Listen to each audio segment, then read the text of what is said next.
Pour le premier sujet, l'Enterre est-il pavé de bonnes intentions, M. Simarano défendra le pour et M. Tintignac défendra le contre.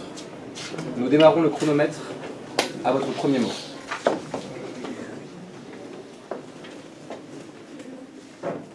Pour le prince, le coucher n'aura pas lieu.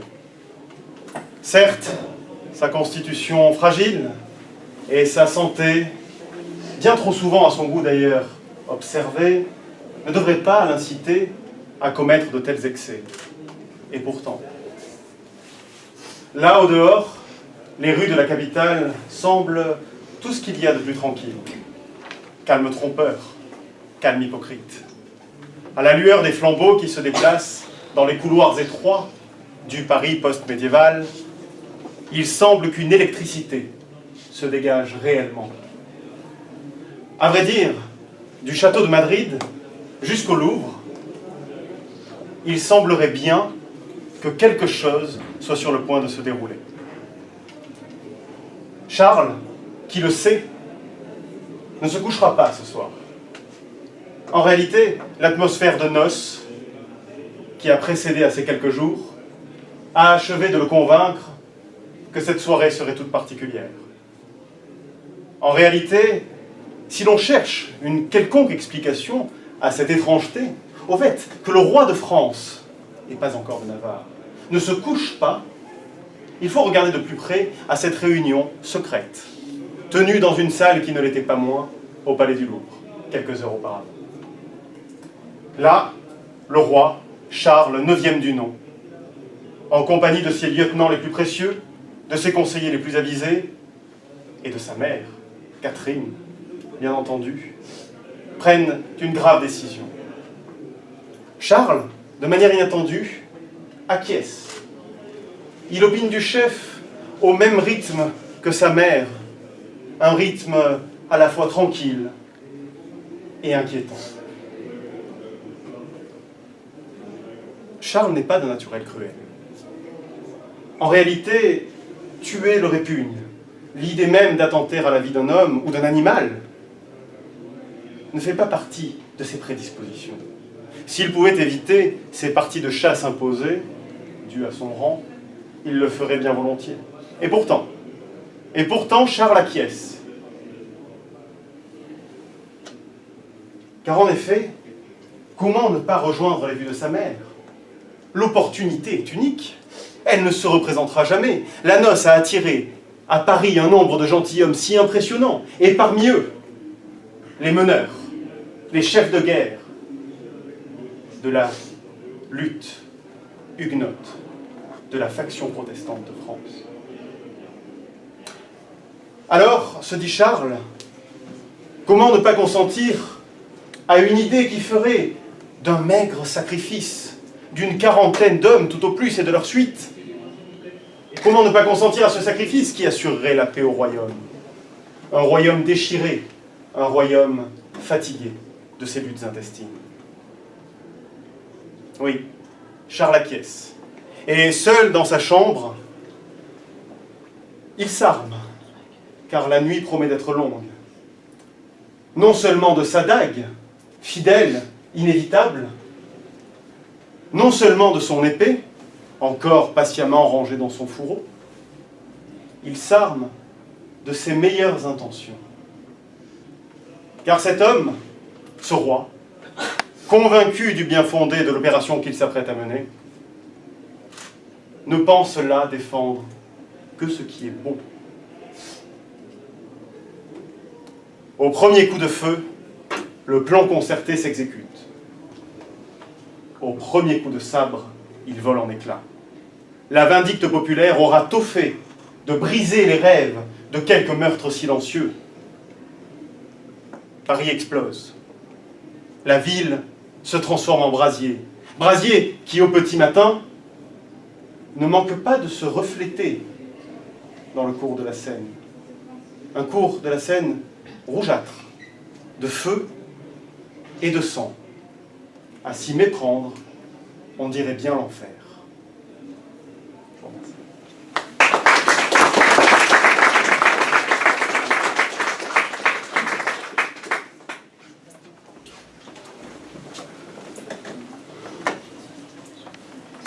Monsieur Tintignac pour le contre.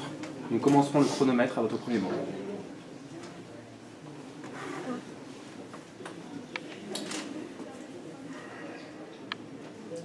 L'enfer est-il pavé de bonnes intentions? Je commencerai non par la traditionnelle question « qu'est-ce qu'une bonne intention ?», mais plutôt par « qu'est-ce que l'enfer ?» Alors sachez tout d'abord que l'enfer, dans le domaine bibliothécaire, c'est un rayon dans lequel se cachent, se tapissent dans l'ombre, les œuvres contraires aux bonnes mœurs, les œuvres réservées à un public, disons, averti. Autrement dit, et je vois que certains d'entre vous le savent déjà, il s'agit d'œuvres à caractère obscène, à caractère sexuel, à caractère pornographique. Et même si nombre d'auteurs qui ont marqué la littérature française, tels que Guillaume Apollinaire ou Guy de Maupassant, sont adonnés dans ce genre de littérature, il n'en reste pas moins que c'est une littérature tumultueuse et prise de passion, mauvaise, de vices, de luxure, de péché et de mauvaises intentions. Qu'est-ce donc que l'enfer? L'enfer est livre de mauvaises intentions. L'enfer est pavé de mauvaises intentions. Mais encore, qu'est-ce que l'enfer? Ma copine m'a dit, les règles, c'est l'enfer. Bon, les règles ne sont pas l'enfer car dans un steak haché frites, quand il n'y a plus ketchup, les règles, c'est délicieux. Ma copine opte pour la mayonnaise, mais c'est les goûts et les couleurs. Mais qu'est-ce encore que l'enfer? D'après Victor Hugo, l'enfer, c'est l'absence éternelle.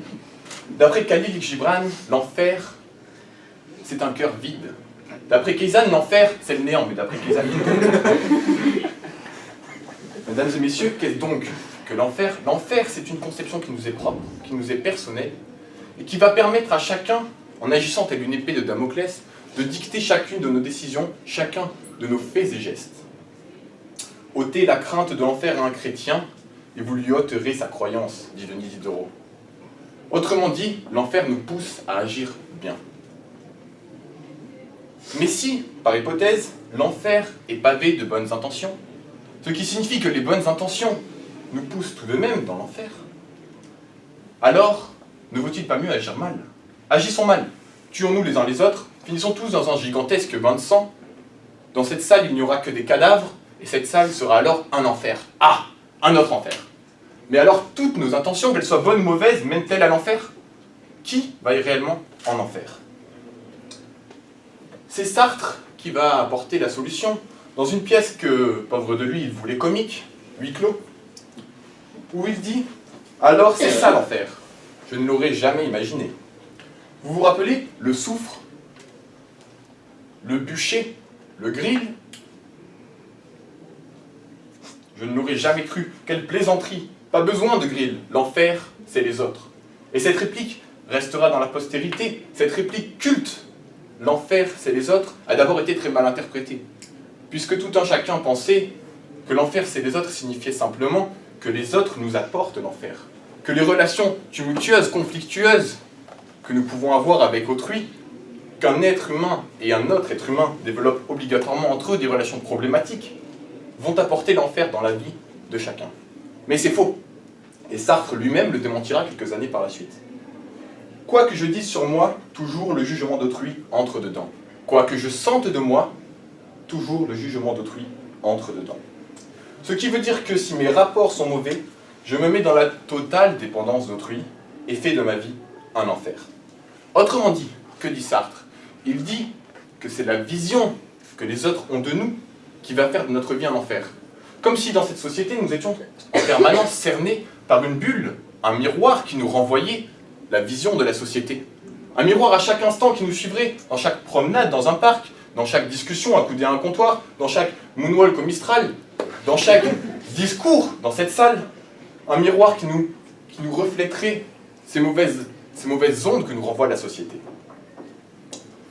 Mais alors, les mauvais rapports que nous établirions avec la société vont donc conduire à faire de notre vie un enfer. Donc, qu'est-ce que l'enfer? L'enfer est-il pavé de bonnes intentions? Non, selon Sartre, l'enfer est pavé d'apparence. Qu'est-ce que l'apparence? Le vide, le néant. Et donc, l'enfer est pavé de vide, donc il n'est pas pavé. D'où sa profondeur interminable. Une chute sans fin dans une nuit sans fond, voilà l'enfer, dit Dante. Mais n'est-il pas mesquin de vouloir faire paraître une image de soi, de vouloir renvoyer une image de soi aux autres qui n'est pas réelle? Ne vaut-il pas mieux renvoyer la véritable image de soi, agir dans de bonnes intentions? Et nous en arrivons à qu'est-ce qu'une bonne intention? Qu'est-ce qu'une bonne intention? Alors, une bonne intention selon Freud, lequel a développé dans le concept psychanalytique du surmoi la définition de la bonne intention, le surmoi est un objet de notre conscience, une partie de notre conscience qui va nous permettre de définir la limite, qui va nous donner l'aptitude de séparer le bien du mal, de séparer également le châtiment de la récompense, la punition de la récompense. Mais tout cela agit tel un conseil d'État. Dans notre esprit, un tribunal qui va à chaque instant nous dire quelle est la bonne et la mauvaise décision, disons donc un conseil d'esprit. Le surmoi n'est pas tout seul, il est accompagné du ça, qui représente les pulsions charnelles et ponctuelles qu'un être peut ressentir à chaque instant, et du moi qui va devoir faire la part des choses entre le ça et le surmoi. Malheureusement, je vais être amené à dire que Freud a tort, puisque comme chacun le sait, la conscience, tout comme la République, est une et indivisible. Autrement dit, elle ne peut pas faire l'objet d'une quelconque distinction, Conseil constitutionnel, statut de la Corse, 1991. Mais alors, tout le monde sait qu'à chaque instant, lorsque vous allez faire un quelconque geste, lorsque vous allez tenir la porte pour quelqu'un, ou vous enfuir lâchement, chacun voit dans sa conscience le conseil d'esprit, qui va alors statuer sur avis, rendre une décision antérieure à la réalisation de l'acte.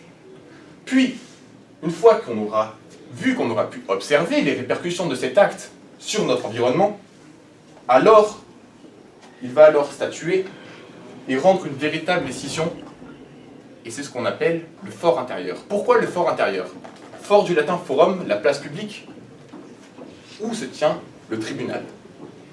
Donc l'expression prend tout son sens. Mais comment se forme le surmoi? Quels sont les fondements qui vont amener chacun à séparer, selon sa propre opinion, le bien du mal, le châtiment de la récompense? Toujours selon la deuxième topique freudienne, il s'agit de ce que l'enfant entend, de ce que l'enfant voit, puis de ce que l'enfant lit.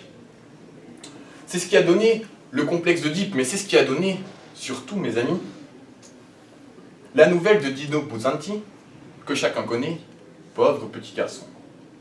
Vous ne la connaissez pas? Dolphy. Dolphy, ce petit bambin chétif, pâle et pitoyable, qui par une belle après-midi de printemps jouait dans le parc à une bataille inimaginable, alors que sa mère tricotait sur un banc. Ce pauvre petit bambin qui, voulant gagner l'admiration et le respect de ses camarades, se lança à l'assaut de la montagne entre deux buissons, sans remarquer la ficelle que ceux qu'il prenait pour ses amis avaient tendue à quelques centimètres du sol. Il s'affale de tout son long, ses camarades se ruent sur lui et le piétinent et l'humilient. Traîné dans la boue et le sang, il revient vers sa mère, pitoyable, laquelle se questionne intérieurement sur l'avenir de son fils, avant de le sermonner et de lui dire « Allez, viens, on rentre se changer ».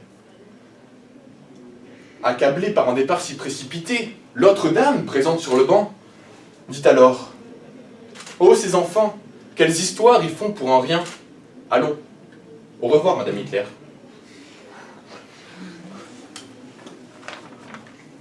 Il faut donc bien distinguer le regard que nous portons sur la société, qui va fonder notre aptitude à distinguer le bien du mal, du regard que la société porte sur nous, que nous évoquions tout à l'heure avec Sartre. Donc, nous allons faire un rapport logique. Qui crée la société? Qui crée le monde? Comme son nom l'indique, le Créateur, le Tout-Puissant, Dieu. Qui va créer notre aptitude à distinguer le bien du mal? Le monde. Autrement dit, c'est Dieu qui, indirectement, va nous aider à distinguer le bien du mal. Bien. Et qui va procéder à ce que les Égyptiens appelèrent la pesée de l'âme? Le choix de notre destination dans l'au-delà, entre le paradis et l'enfer.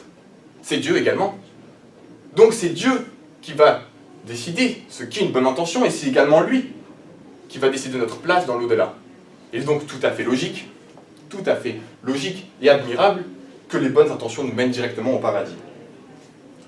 Je terminerai, mesdames et messieurs, en citant notre Créateur, qui m'est apparu hier soir entre deux bourrasques au Mistral, bourrasque de Mistral, ou cul-sec, comme vous le préférez, en haut du mont Grégouze, et qui m'a dit « C'est l'intention qui compte ».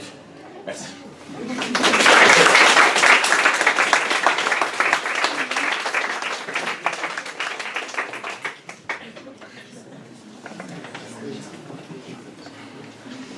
Monsieur Cimarano, vous avez 5 minutes pour répondre.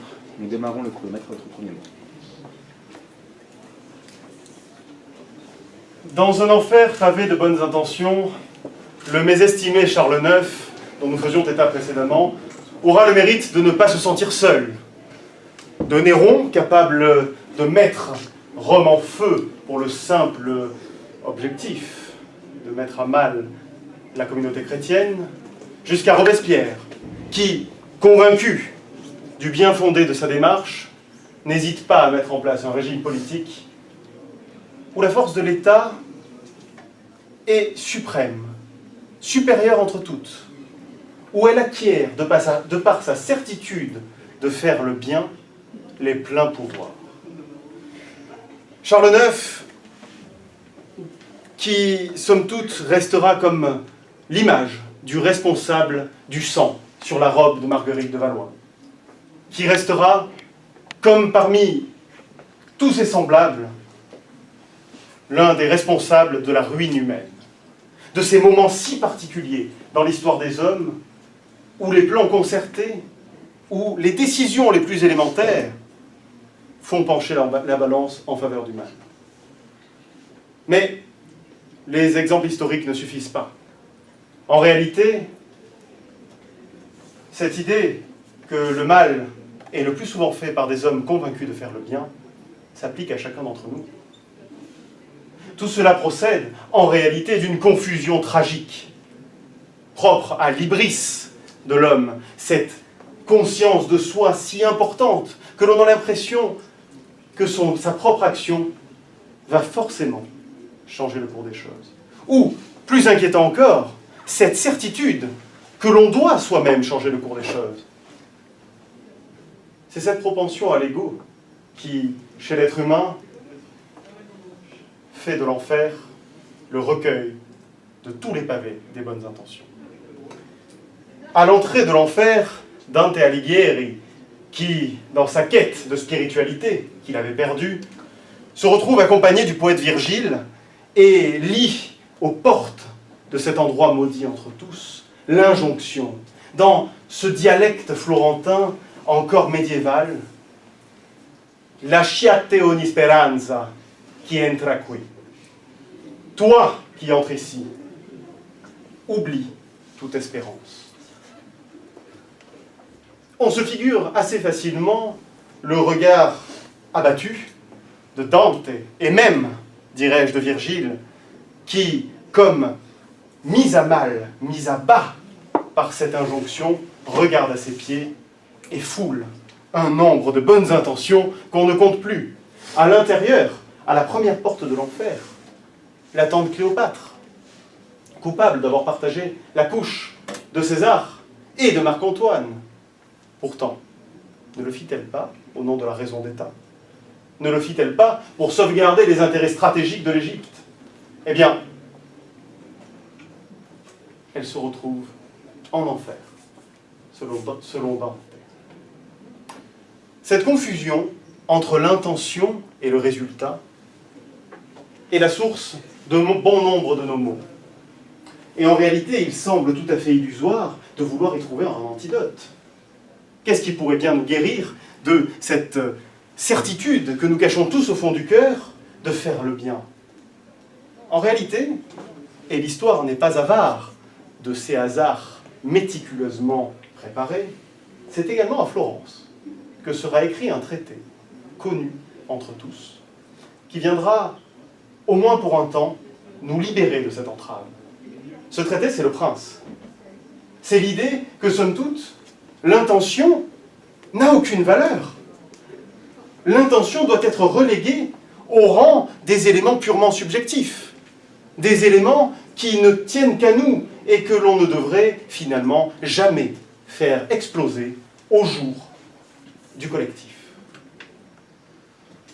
La pensée de Machiavel, c'est de dire non pas qu'il faut arriver à un résultat coûte que coûte, erreur de traduction, d'interprétation. La pensée de Machiavel, c'est l'antidote entre tous. Car en réalité, l'idée est de sacraliser le résultat, seul étalon palpable, analysable, seul élément auquel on puisse rattacher de la valeur. À ce titre, je crois que, comme Charles IX, après avoir constaté l'étendue des dégâts, chacun d'entre nous doit aujourd'hui, et pour le restant de sa vie, considérer que vouloir faire le bien n'est pas forcément le faire. Je vous remercie.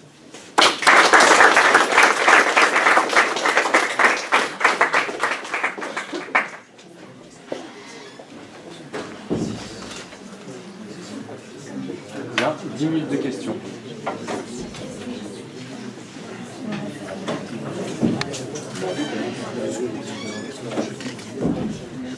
Bon, ma première question s'adressera à M. Cimarano. L'enfer est-il pavé de bonnes intentions?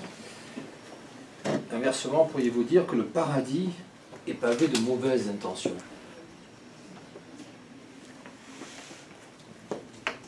Je crois que l'exposé que j'ai tâché de vous présenter constitue finalement une forme de morale personnelle. C'est-à-dire que l'intention, quelle qu'elle soit, ne vaut rien. En réalité, je crois que le chemin vers l'enfer, comme le chemin vers le paradis, pour peu que l'on y croit, pour peu que l'on se le considère tel quel, est constitué d'intentions aussi diverses que variées. Les plus mauvaises intentions peuvent parfois déboucher sur des résultats exceptionnels, tandis que les meilleures intentions débouchent parfois, et même souvent, sur des catastrophes. Pour autant, je nuance mon propos sur un point. Ce point si joliment exprimé par Sioran, notre malheur à tous, c'est de ne pas être saint. Et en effet, la sainteté, et je ne parle pas d'une sainteté religieuse, quelle qu'elle soit, je parle d'une sainteté presque généralisée.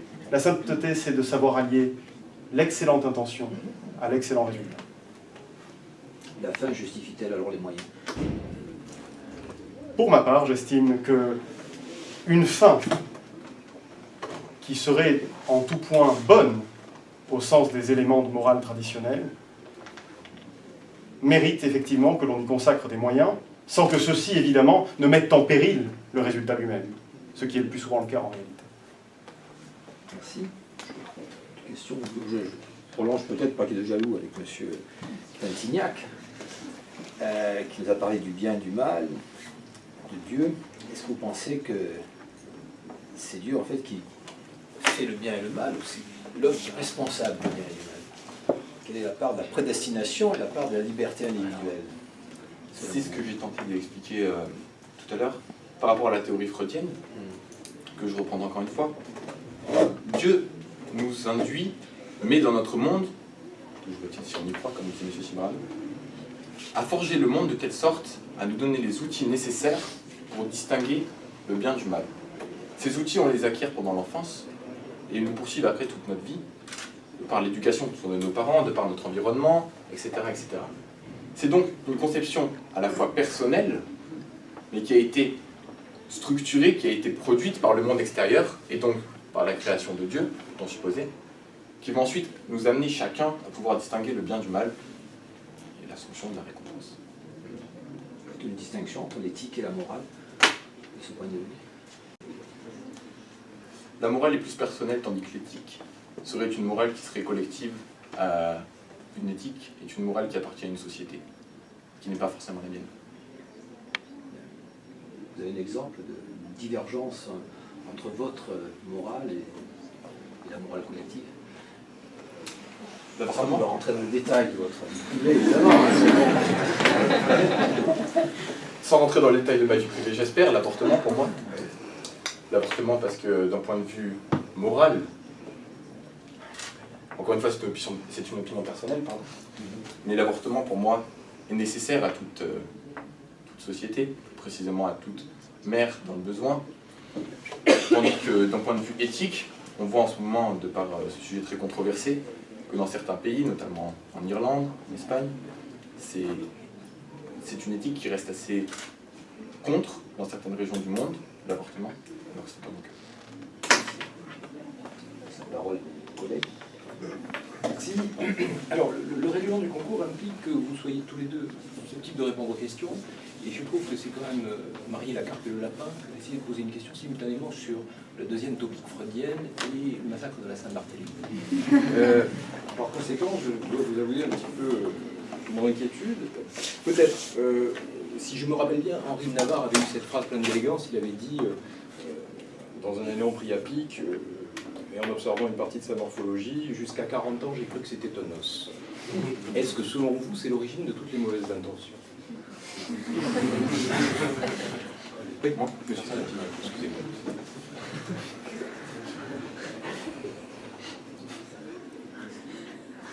L'origine de toutes les mauvaises intentions, non. Maintenant, il est sûr que cet os, comme il l'appelle,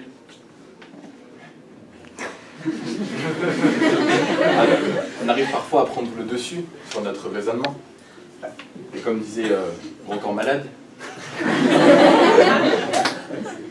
ma tête, mon cœur et mes couilles. J'ai décidé de plus écouter ma tête, de moins mon cœur et encore moins mes couilles.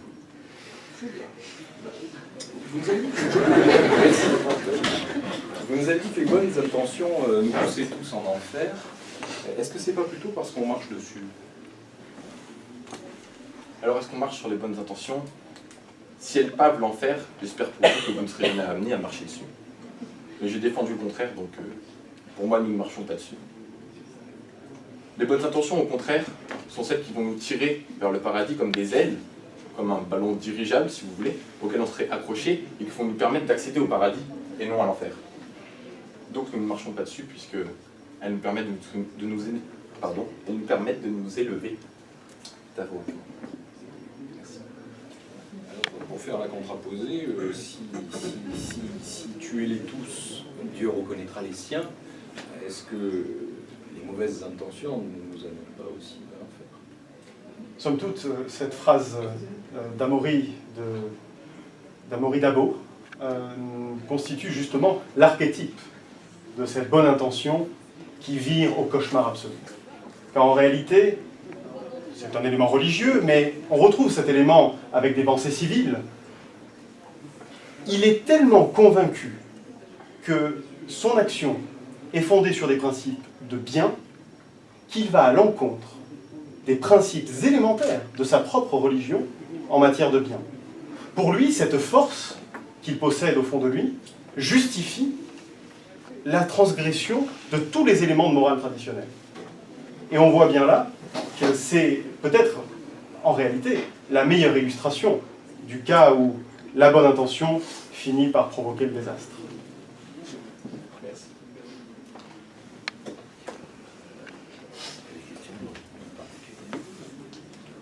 Il nous reste encore un peu de temps. Oui. Trop vite. Vous avez aussi, M. Simarino, c'est M. Tintignac qui a évoqué l'enfer de la bibliothèque. Est-ce que vous pensez qu'il y a encore des livres dans cet enfer, bibliothèque aujourd'hui? Quels sont les titres que vous avez, que vous mettriez dans cet enfer, titre personnel? Est-ce que vous pensez qu'il y en a? Vous avez cité des titres anciens, qui aujourd'hui font partie J'ai cité des auteurs anciens. Et, j'ai cru apercevoir, en allant me documenter sur ces auteurs anciens, qu'aujourd'hui, les femmes, de par leur liberté, de par la liberté qui leur est accordée depuis une cinquantaine d'années, ont tendance à s'emparer du domaine de la littérature érotique. Je ne citerai pas de nom précis, je n'ai plus à l'esprit, mais il y avait nombreuses auteurs féminins. Globalement, je pense quand même que... Est-ce que vous pensez qu'il y a plus de femmes que d'hommes à enfer?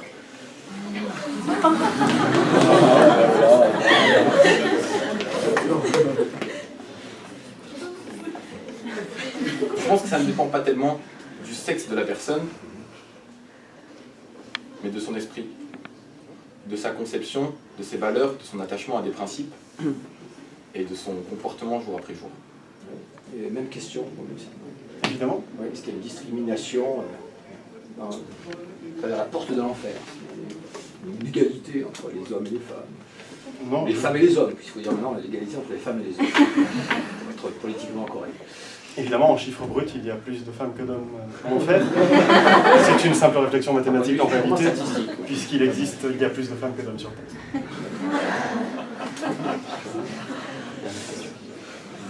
Dernière question. Dernière question. Alors, quel est le nom de la plus grande salle de l'enfer qui est pavée de si bonnes intentions?